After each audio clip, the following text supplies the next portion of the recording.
We were told that when we had a president, we'd see a giant global political figure, the man that would be the political leader for 500 million people, the man that would represent all of us on the world stage, the man whose job was so important that, of course, you're paid more than President Obama. Well, I'm afraid what we got was you.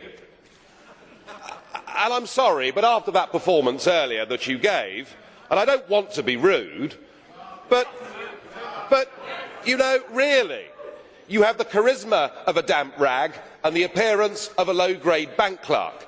And the question that I want to ask, that we're all going to ask is, who are you?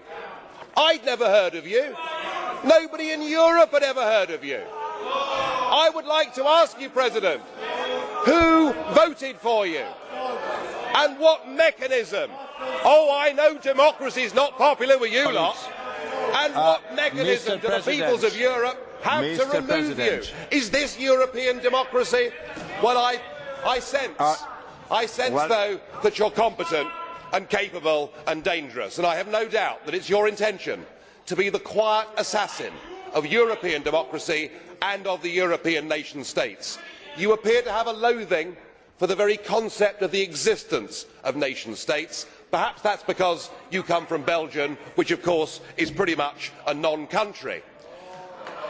But since you took over, we've seen Greece reduced to nothing more than a protectorate. Sir, you have no legitimacy in this job at all, and I can say with confidence that I can speak on behalf of the majority of the British people in saying we don't know you, we don't want you, and the sooner you're put out to grass, the better. Well, as you said, Mr. President, you wouldn't like to be rude, and I prefer to go ahead with this statement. I'm very disappointed with you, President Buzek. It is not acceptable that in this Parliament a group chairman not only criticises the President of the Council, but calls him a wet rag.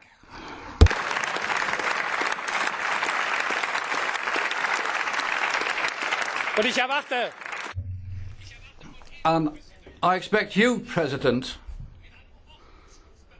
to call this person to order. It's not right that this man should be able to trample over the dignity of this House. And Joseph Dole, it's not just a case of getting or allowing the UK to leave the EU. It'd be better for Mr Farage to resign if the European Union and the European Parliament are such bad things in his eyes. Thank you, President. Just as I have said to President Farage previously, 2 months ago, and today I repeat this, these type of addresses, which are character assassinations of individuals, are inadmissible in the European Parliament, and I spoke to Mr Farage about it and I drew his attention to it. Mr Schulz, I'd like to say that this is how I work and that's my way of going about it.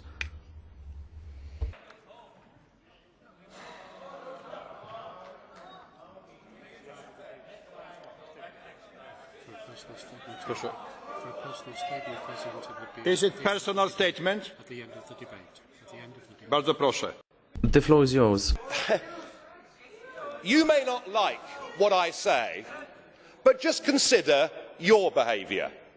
You, after the Irish people in a referendum voted no, said that our group had opened, by supporting the no vote, that we'd opened the door to fascism. You said that we had behaved as a group in the Parliament like Hitler and the Nazis in the Reichstag. We've been called by Danny Cohn-Bendit mentally weak. You know, it has to be, it can't be one way. It is not personal statement. Mr. President Farage, it is not personal statement. I am very sorry, it was not personal statement.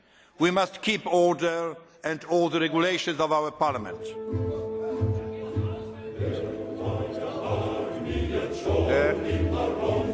The next